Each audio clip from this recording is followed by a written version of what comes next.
50-60 വർഷങ്ങൾക്ക് മുൻപ് ഇതേ എത്തിയിസ്റ്റുകൾ എന്താണോ യൂറോപ്യൻ പരിപ്രേക്ഷ്യത്തിൽ അതേ പരിസരത്തിൽ ചെയ്തു കൂട്ടിയത്, അതേ കാര്യങ്ങൾ ഇടതടവില്ലാതെ രഹസ്യമായി ഉള്ളിലൂടെ ഇങ്ങനെ കയറ്റിക്കൊണ്ടിരിക്കുക. ഒന്നാമത്തെ തുടക്കം എവിടെയെന്നറിയോ? ഇവിടെ പ്രൈഡ് മാർച്ച് എന്ന പേരിൽ കേരളത്തിൽ വലിയ ആചാരങ്ങൾ. നമ്മുടെ എല്ലാ നഗരമധ്യത്തിൽ അർദ്ധനഗ്നരായിക്കൊണ്ട് കുറെ ആളുകൾ LGBTQ എന്ന് പറഞ്ഞ് വാദിച്ചു. സ്ത്രീകളുടെ അവകാശ പോരാട്ടമാണെന്ന് വാദിച്ചു. ലോകത്ത് വേൾഡ് മാസ്റ്റർബേഷൻ ഡേ എന്ന് പറഞ്ഞിട്ട് ക്യാമ്പസുകളിൽ സ്വയംഭോഗത്തെ വരെ ന്യായീകരിച്ചുകൊണ്ട് കുറെ വാദഗതികൾ നടന്നു. ഇനിയോ ക്യാമ്പസിലേക്ക് നവാഗതരായി കയറിക്ക് പോകുന്ന കുട്ടികൾക്ക് കാണാൻ പാടില്ലാത്ത കാഴ്ചകൾ, ഒരാൾ തികച്ചും ലൈംഗികമായ വൃത്തികൾ രഹസ്യമായി ചെയ്യുന്ന കാഴ്ചകൾ പരസ്യമായി ബോർഡ് വെച്ചിട്ട് ഇതൊക്കെ എന്താണ് ഇനി അശ്ലീലത എന്ന് പറയേണ്ടത് ചോദിച്ച് കാഴ്ചവെച്ചു.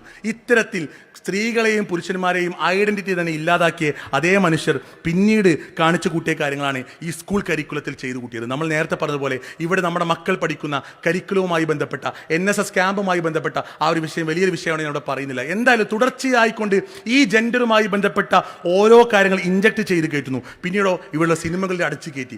ഓരോ സിനിമകൾ പുറത്തു വരുമ്പോഴും നമ്മുടെ മക്കൾ അറിയാതെയെങ്കിലും അത്തരം കാര്യങ്ങൾ ചർച്ച ചെയ്യുന്ന അവസ്ഥയിലേക്ക് ഇരുത്തി. Who is A gay, who is A lesbian, കുഞ്ഞു മക്കൾ ചർച്ച ചെയ്യുന്ന അവസ്ഥയിലേക്ക് ഇവർ കൊണ്ടു ചെന്നെത്തിച്ചു. ഇനിയോ അവസാനം ഇവിടെയുള്ള മന്ത്രി തന്നെ പറഞ്ഞു, ഈ ഹെട്രോനോർമേറ്റിവിറ്റി എന്ന് പറഞ്ഞാൽ ഈ സ്ത്രീകളും പുരുഷന്മാരും കല്യാണം കഴിക്കുക എന്ന് പറഞ്ഞാൽ അതൊരു ഭാരമാണ്. ആ ബർഡൻ എടുത്ത് മാറ്റിയിട്ട് ഇനി അങ്ങനെയൊന്നും വേണ്ടാന്ന് അവസാനം പറഞ്ഞു. അതുകൊണ്ട് നമുക്ക് പറഞ്ഞു വെക്കാനുള്ളത്, ഈ കേരളത്തിൽ നിങ്ങൾ ഒളിച്ചു കടത്തുന്ന ഇതേ വാദഗതികൾ എത്തീസത്തിന്റെ പേരിൽ, പുരോഗമനത്തിന്റെ പേരിൽ, യുക്തിവാദത്തിന്റെ പേരിൽ, ശാസ്ത്രത്തിന്റെയും സയന്റിഫിക് ടെമ്പറിന്റെയും നാഴികക്ക് 40 വട്ടം ആർട്ടിക്കിൾ 51 വായിക്കുന്ന ആളുകൾ നിങ്ങൾ കയറ്റിക്കൂട്ടുന്നത് ഒരിക്കലും ശാസ്ത്രത്തിന് നിരക്കാത്തതാണ്, യുക്തിക്ക് നിരക്കാത്തതാണ്, പുരോഗമനത്തിന് നിരക്കാത്തതാണ്.